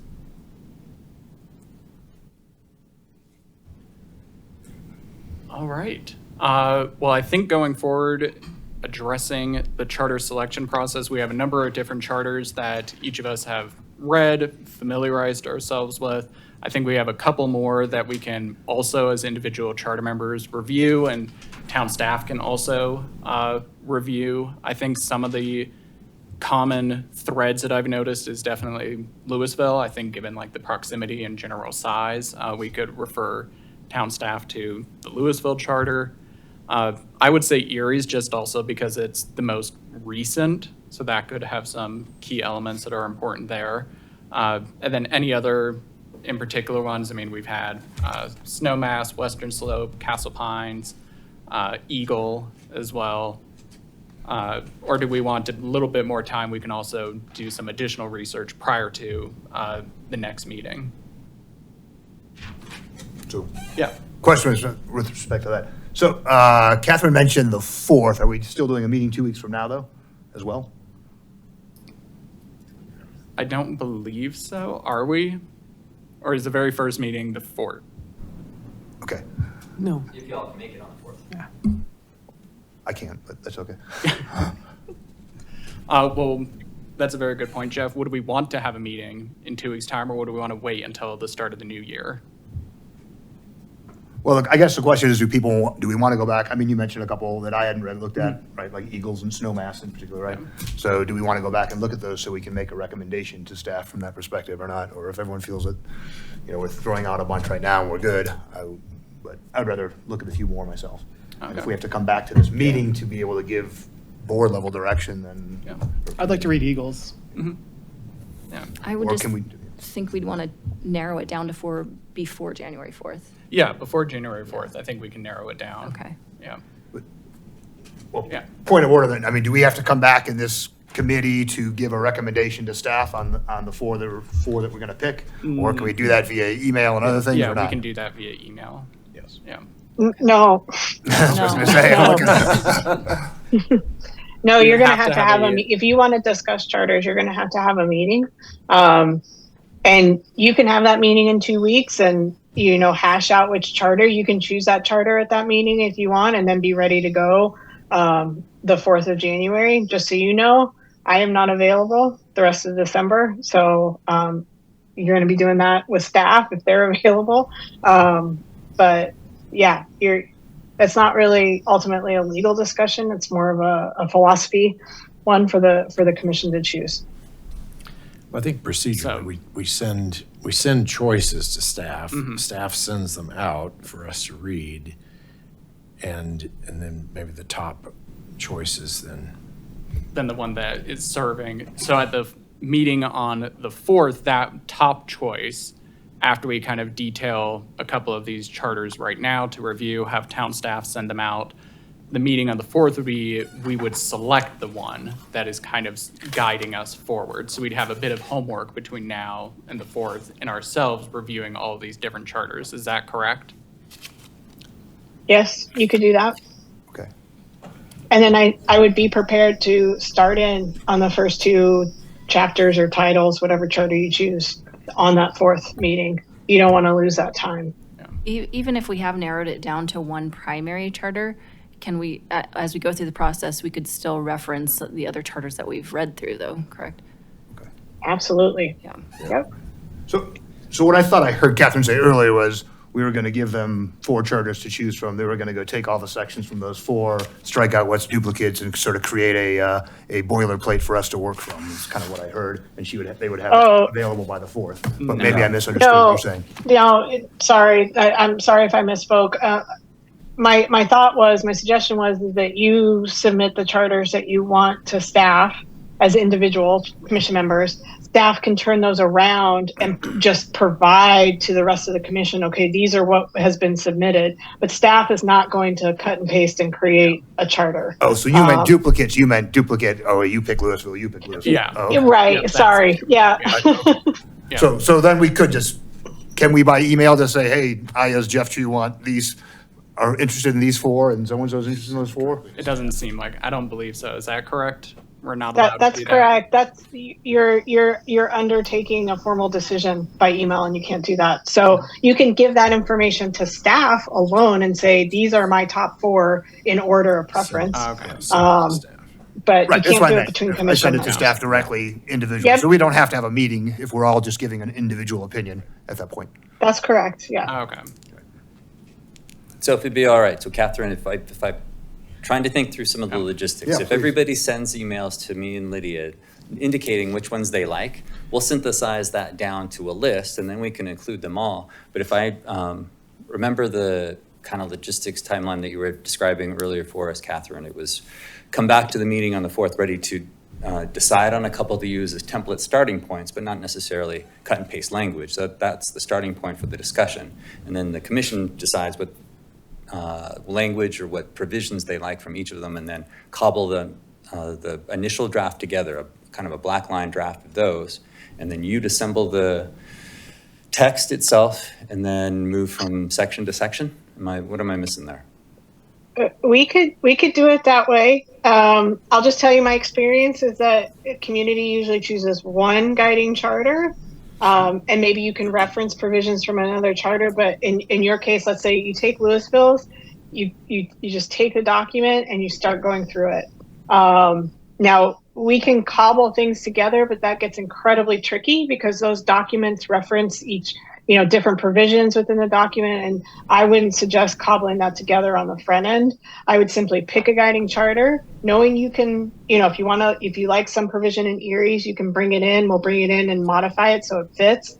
But I would choose one guiding charter on the 4th and move from there, knowing you can bring other stuff in. So rather than make it so ponderous, we'll collect your suggestions and then come ready on the 4th to pick a top 1 or 2, however you want to do it. And then maybe that would be the starting point for the second meeting of the month. Is that a fair way to kind of lay that out, Catherine? Yeah, I think it would be wise to put a deadline on submissions from the commissioners, like maybe by the 21st of December, you get all your information to Lydia and Martin, and then they can tell the commission via email, here's the suggestions for the charters we received, and just list them out so that you can spend the next couple of weeks reviewing what you want, whatever you want to do to prepare for the 4th. That would be my suggestion. Does the 21st work for you? I know that we're starting to push up against holidays and things like that. Well, we'll have everything together and turned around for you that week, but it'll probably just be links. We just want to send out one uniform document and have one uniform communication piece that goes out to everybody, and then we'll put that on the website. So it'll have links to all of your suggestions. Okay. So not a heavy lift. So the 21st, would that be a all right deadline? We assemble a list of maybe a maximum of 4 charters that we each like, and then communicate that accordingly with town staff, and they will be the ones who excise duplicates so we don't have like 5 copies of Louisville's charter, for instance. Sure, and I'm satisfied with, all the names that have been listed here thus far, I think would provide a great sample, and what I heard earlier was probably would recommend something not more than 5 years old, so to me, that one or ones should be the ones that perhaps rise to the top, at least for the guiding document. I do think we ought to include Louisville's as as a reference, but maybe not the guiding document, because it's Yeah. not, it's 1990 or Yeah. 90s. Well, why don't we look at them? Why don't we take the time to look Yeah, at them? sure. We can make a Well, that's why I think it's always good to just view charters, and I've read charters that I really did not like, and I thought were actually ill-advised documents, so I still think that's a good exercise to view charters that we actually can potentially see weaknesses in, and we can learn through this process how to strengthen our own charter. But that definitely doesn't mean like we have a weak charter as our guiding document. Right. Catherine, you recommended that we look at severance, Yep, and you're right. it's pretty recent. That's one that I worked on. I'm sure there's, maybe provisions you'd like, not like, but it's a pretty clean document.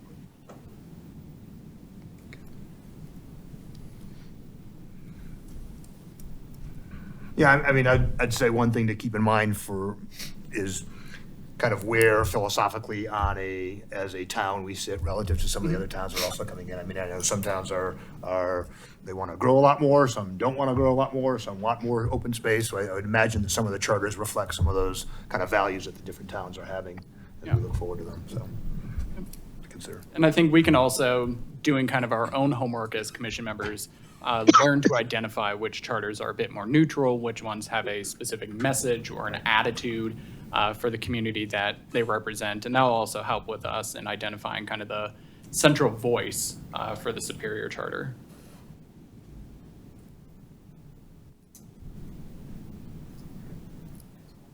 But, I think that's all fine. I guess I'm counting out 8 meetings effectively for us to draft this thing, and we've burned a month just having this meeting. I guess there's no action there, but do we know exactly what our agenda is so we can come as best prepared as possible to have those discussions on the very first meeting? Did we already outline that? I don't know that I heard exactly how that meeting will flow. Yep, I think that's a great point. Are we able to discuss meetings with town staff via email prior to the 4th to detail some specific points that we want to discuss? Or will we need to establish that here and now, or at a potential meeting on the 21st, for instance?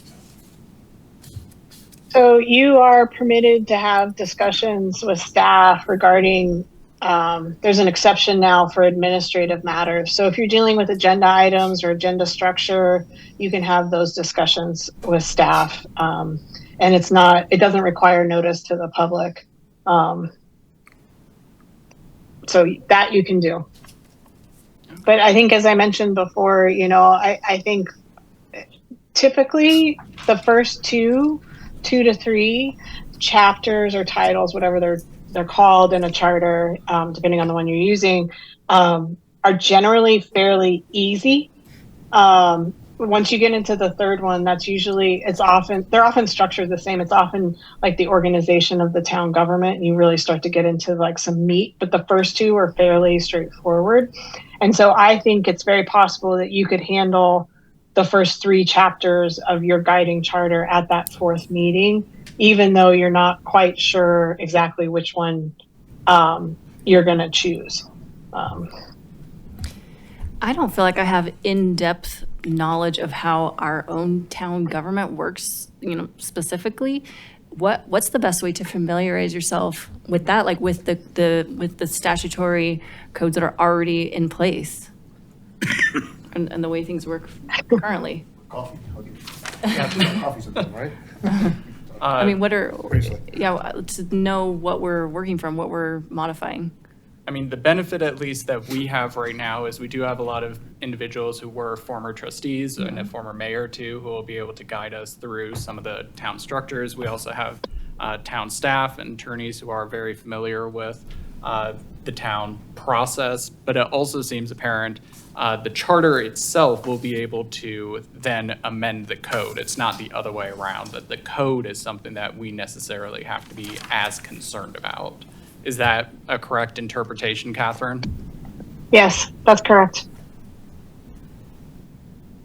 I always suggest attend different meetings, town halls, town boards, historical commission meetings to just learn a little bit more about the different processes too.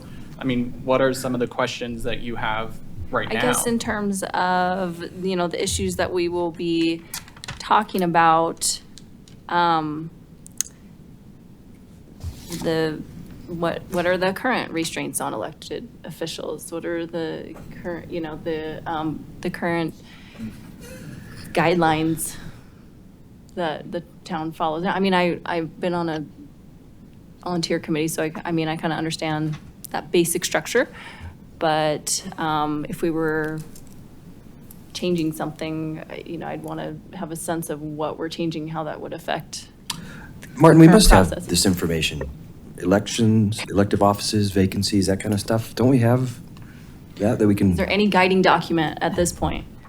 There are some, I know there's, On the town trustee handbook if you want. Maybe that's yeah, there's a it. number of There's a different trustee handbook that resources you've given away, so I know. Yeah. online that we have access to. I'm sure in each of the different discussion items that we have on these different items with each of the different chapters moving forward, we can assess like what does the town look like right now and what Yeah. it would impact. Because I think a good example Jeff brought up, like districts or wards potentially. It's like right now Superior doesn't have that. Maybe that's an option in the future. We'd have to evaluate what that would look like, where those potential boundaries would be.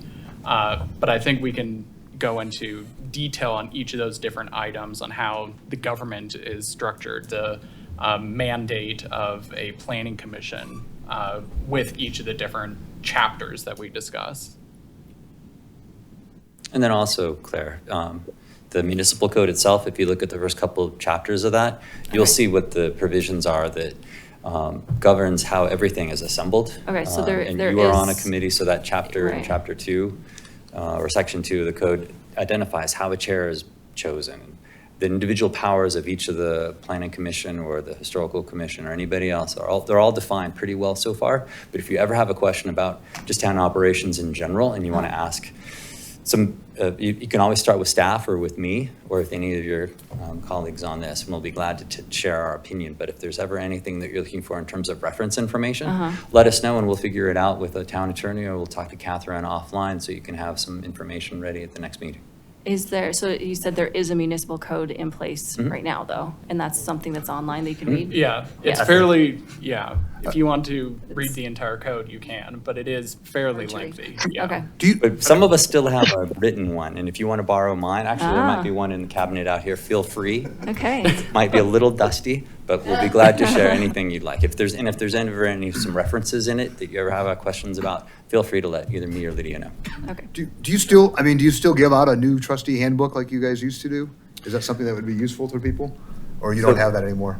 We hand out something that's electronic now, Jeff. Okay. But yeah, there's a number of guiding documents that are part of our orientation. And a lot of those aren't necessarily specific to Superior. They're specific to serving as an elected official in the state of Colorado. And then we go through some individual items that happen for the town, and I'll be glad to go through those with anybody who's interested. But yeah, you're right. There are some really good reference information, but some of that is pretty dated, and it's pretty, I don't know what the word is. I don't know, generic. It's not necessarily specific to Superior, but I haven't looked at the orientation since the last time we did them last year, and I'd be glad to go through any of that information, see if there's something that's good in there that I'd be glad to pass along.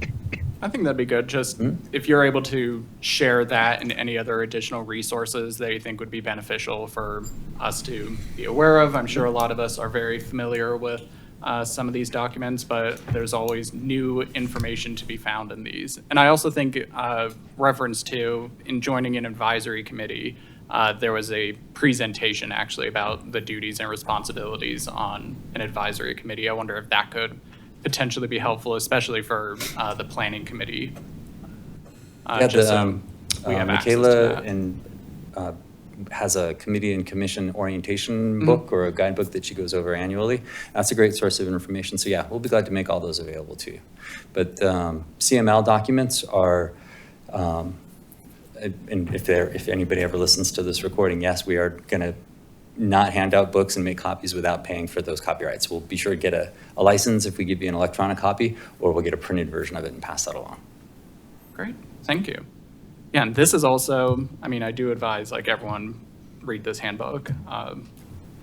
It's definitely has a substantial amount of information on the home rule, powers and responsibilities, and a good history too. I mean, I'm a history nerd, so I appreciated that section. But it does seem like we kind of have our marching orders going ahead. We'll be able to, each of us, identify maybe a maximum of 4 charters that we like, communicate that with town staff prior to the 21st. Town staff will create a full list then, and then at the subsequent meeting on the 4th, we will choose a single document that will kind of be serving as our guiding charter document.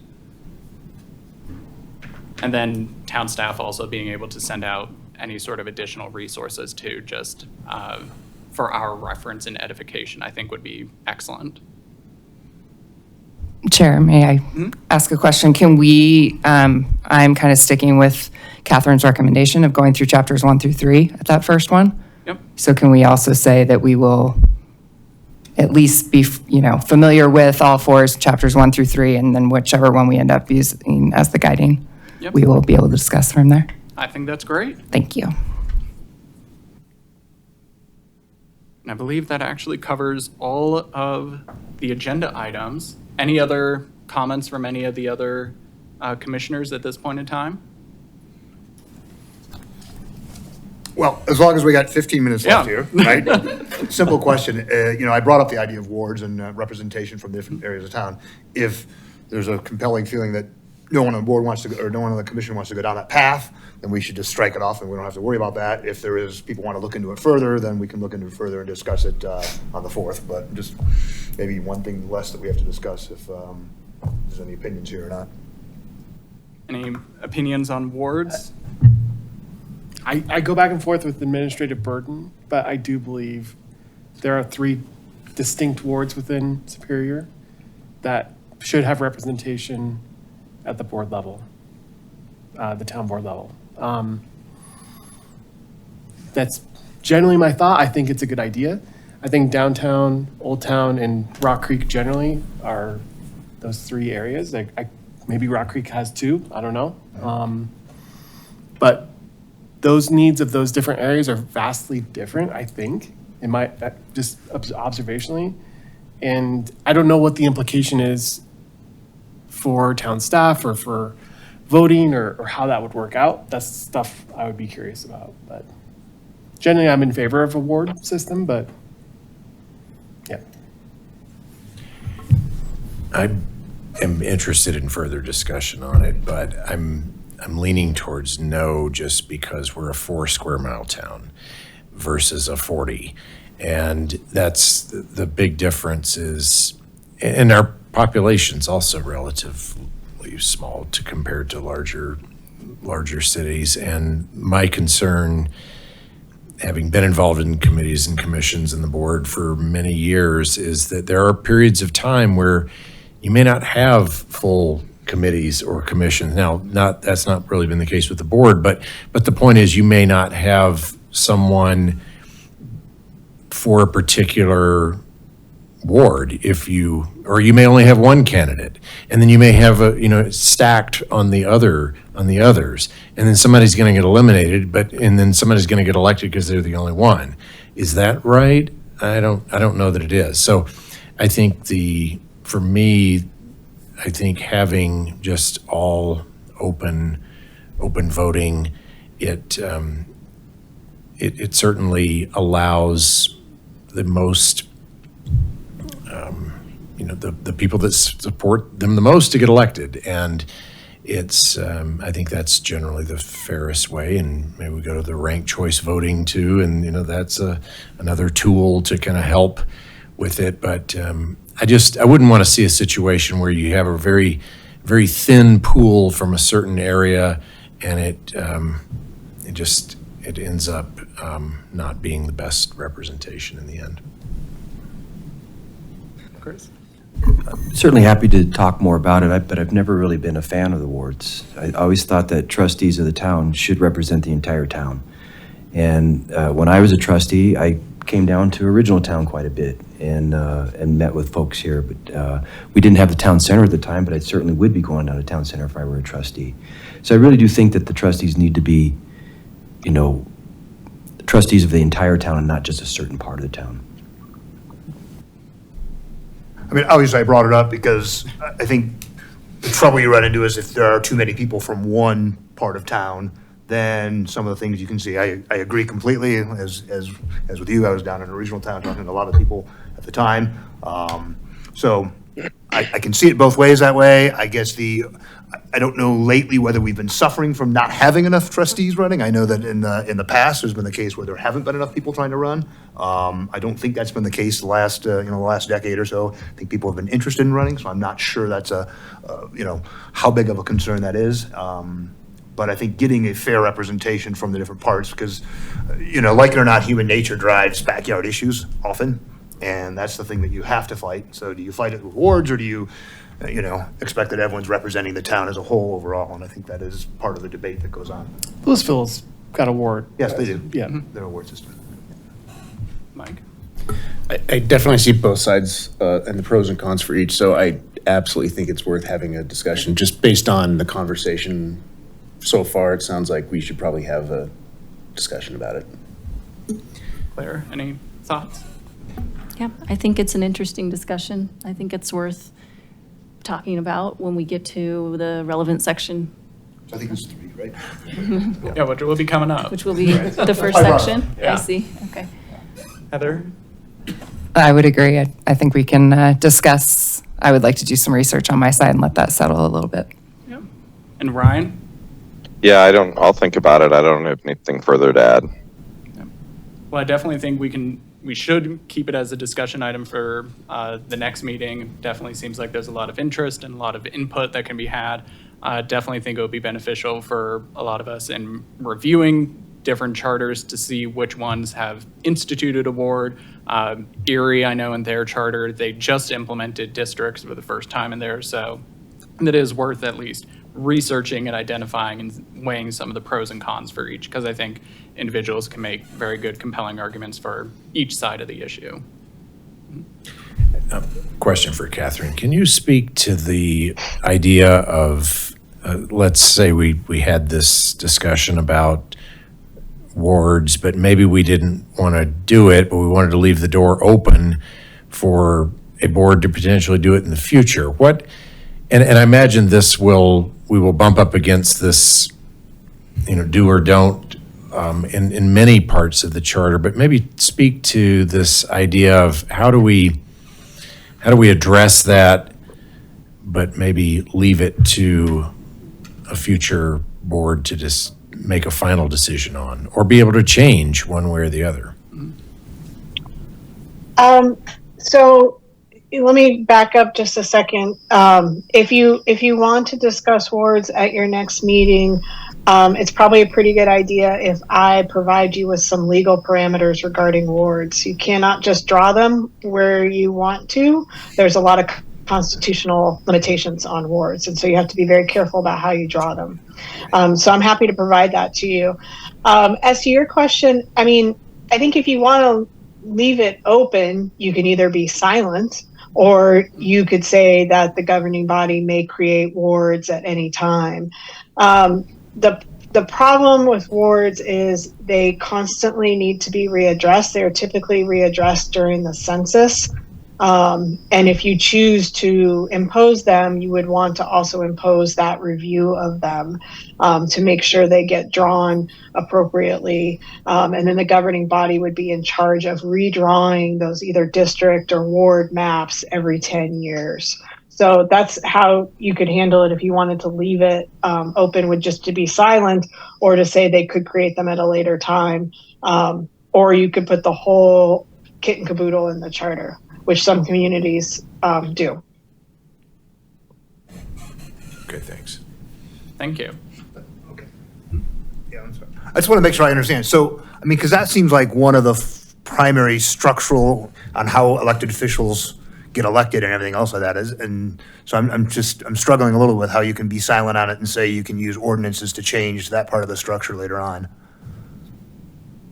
So I think that a community can create a ward. You can't change anybody. Once you're elected, you can't change anybody's term or anything like that, or where they're elected from. So it has to be a transition. And I don't know of anything that says a governing body could not create a ward system. It would be I've never seen it done, but it would be very clunky. That transition is very hard. It's going to be pretty clunky when you put it into the charter. It's not an easy transition. And most communities, and I don't know what Erie's done exactly, but most communities they create a combination of at-large and ward/district positions. So you have to readjust everything. So it's a difficult transition regardless of who is doing it. But I've never seen also language that says like the governing body may go do this. It's either the charter takes care of it or it doesn't. And like I mentioned, I've never seen a governing body actually create that, but I don't know of anything that would prevent a home rule governing body from creating wards. For a home rule governing body, but I think Clint was proposing, if I misunderstood, that the town board at a later date after the charter has been formed could actually create the wards. Is that what you were saying? That was the question. Right. I don't know that I was suggesting that. I was just saying, well, as an option. If we didn't want to do it, but we wanted to create the framework for it to be done, is that something that could be done within the charter, is creating the framework for it? But it sounds like that's perhaps very clunky to do at a later date. So perhaps we should just decide to do it or not do it. Right. That's what I would suggest. Either do it or don't. Okay. Yeah. Providing a framework for it is very difficult. Halfway. Yeah. Okay. Good to know. Thank you. And then one last question along these lines, since we have the town or the attorney here. So if there's stuff within the state statutes that we're fine with and how it's organizationally done, we don't even have to address it, right? Yeah, that's true. Okay. With two exceptions: initiative and referendum and recall. You have to address those. Even if you like the state statute, you still have to address them. And even if we like the state statute, we can keep it as simple as possible, just referencing the state statute in a sentence or two. Yep, absolutely. Okay. Well, I mean, so along those lines, like with respect to zoning and things like that right now, right? If, the state statute has served us well for decades, it's been fine what we've been doing, but there's obviously a threat going forward.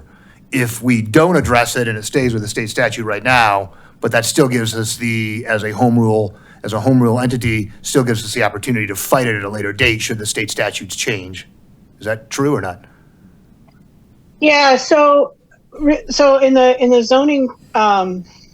zoning realm, how you would really exercise that authority is through the governing body. So they could change your zoning code to be, wherever they want to go, more expansive, exercise more authority, do different things, organize it differently, have, administrative approvals where, maybe the statutory towns couldn't do that. They can readjust the land use code to actually exercise their home rule authority more broadly.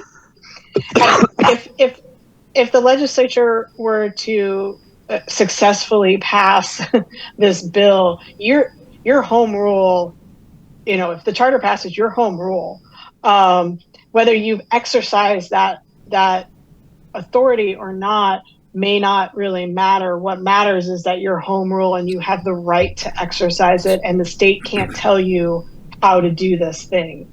And while it might help to have legislation in place beforehand, I wouldn't say that's necessary, because you could, if the legislature were to pass something, I think if the legislature were to pass something like that was been proposed, it would result in some pretty significant litigation. Right. And the town can come in, the town board or the town council or whatever they're going to be called as home rule can come in and say, no, we're going to adopt an ordinance that contradicts that because we think this is a matter of local concern. And so they don't necessarily have to have it on the front end to fight that battle, because you are just home rule, whether you've exercised it or not. But we don't want in the charter to reference the state, because then we're tied to the state. So well, yeah, I mean, I think in zoning, I would not recommend referencing the Exactly. state law. I would recommend silence in zoning and land use. And the basic state law is there, but then you get to exercise all the authority that's been established through the court system for home rule municipalities. And that stuff you can't absorb into a charter. And so sometimes that's a good example of when it's best to be silent, because then you get to say, this case says this or this case says that. And so. Perfect. That's what I was looking for. And that'd be in line similar to your experience in working with and reviewing other charters where it seems zoning has just not been included in some of these charters. Is that correct?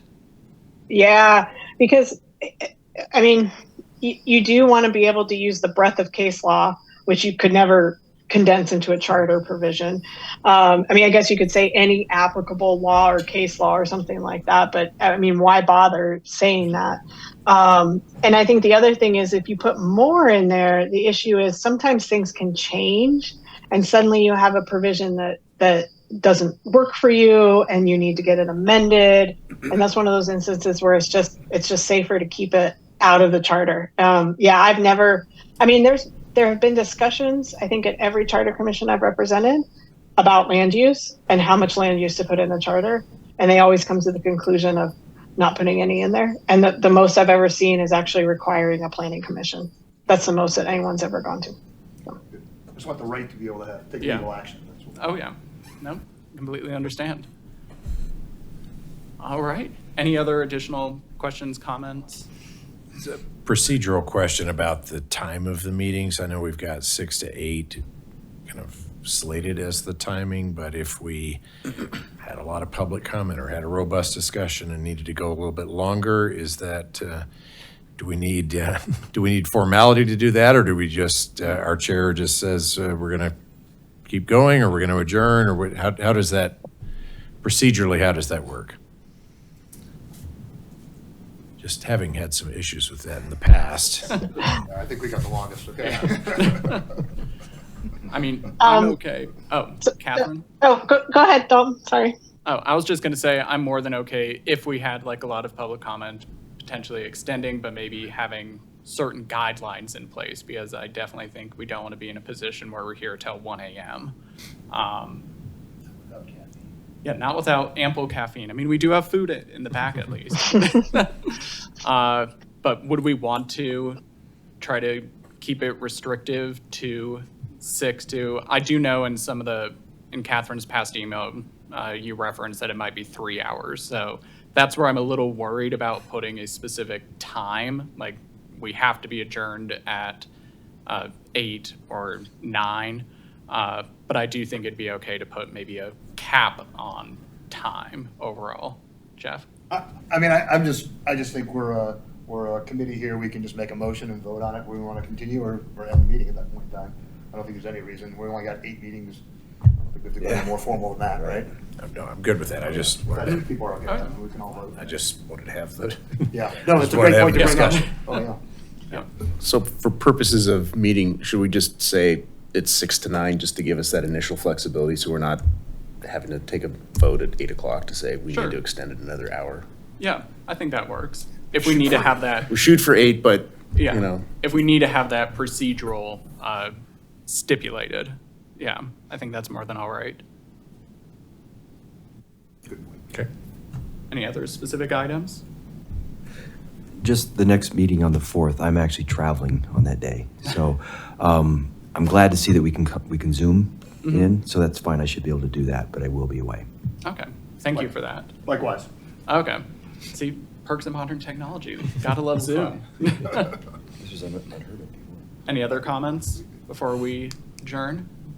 In the event that we all are here, is there room for 9 people up here? Yeah. You can just stick another microphone? Yep. Okay. Oh, yeah. We used to have the, There's 2 more chairs right there. Yep. we used to have the town clerk up here too. Yeah. Yeah, planning commission was 9 9 including the clerk, so. All right. Get close. Yeah. This is an experience together. Any other comments, Heather, Ryan? No, I just, not to harp on it, 8 meetings, 16 hours to decide the Oh. town constitution. We're going to need probably some more time. So Yeah. having a motion to extend time seems totally reasonable. Mhm. midnight seems a little late to make critical decisions, but Yeah. whatever. And we also have the flexibility to add meetings. We're not confined to having these meetings on the first and third Thursdays. If we determine we can always have some additional meetings if we need to discuss more in depth, that is an option. I think we would just need to coordinate with town staff appropriately. Yeah, we'll accommodate whatever you need. Maybe this is a silly question. Is there executive session time for, I don't know how it'd even come up, but is that Yeah. a thing for this or not really? Can't see any reason. I'm not sure why there would be. Yeah. Yeah. I don't know. Usually it's for negotiation or personnel matters. And I don't think we have any of those to deal with. Yeah, the only basis for executive session for you would be for legal advice. And I just can't imagine anything coming up we'd need to talk about in executive session. I'd much prefer to provide legal guidance on the record so the public can hear it. Absolutely. That's my preference. Yep. Yeah. No, thank you. All right. Ryan, any other questions, comments before we make a motion to adjourn? Nothing for me. I'm good. So moved. All right. Who will make a motion to adjourn this first meeting? I'll make a motion to adjourn. Mike, second. So moved. We are adjourned. Thank you very much. Congratulations.